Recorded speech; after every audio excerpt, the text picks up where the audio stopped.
kabahala ang mga Pilipino sa pag-alis ng United Kingdom mula sa European Union.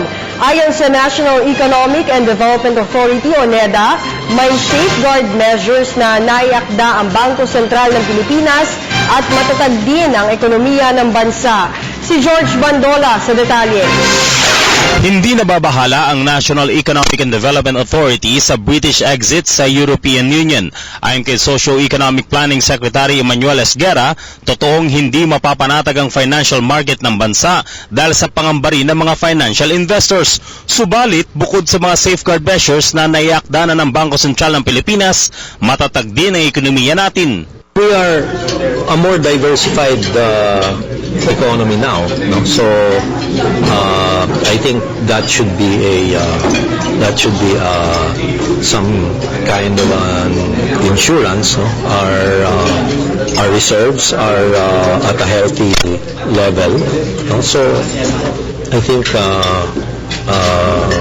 we are in a position to deal with that. Mula sa Britanya, napapakinabangan ng Pilipinas ang remittances ng mga OFWs, turismo, investments at palitan ng kalakal. Subalit, maliit lamang daw ang bahagdan nito kung ikukumpara sa pakinabang ng bansa sa mas maraming bansang kasapi ng EU.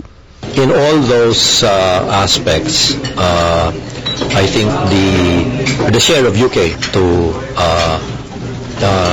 in the Philippine economy, as far as those four areas are concerned, is fairly limited.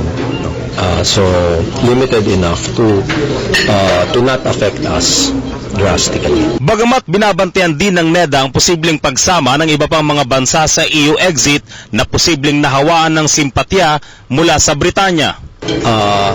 Unless it affects the EU as a whole, and so far we have not seen that. We're for the moment, there's no cause for alarm, but we ought to be watchful. Payo ni Esguerra sa mga susunod na economic managers ng Duterte administration, just continue to be watchful to strengthen the domestic economy and continue to diversify the sources of trade and investment. Para sa Telebisyon ng Bayan, George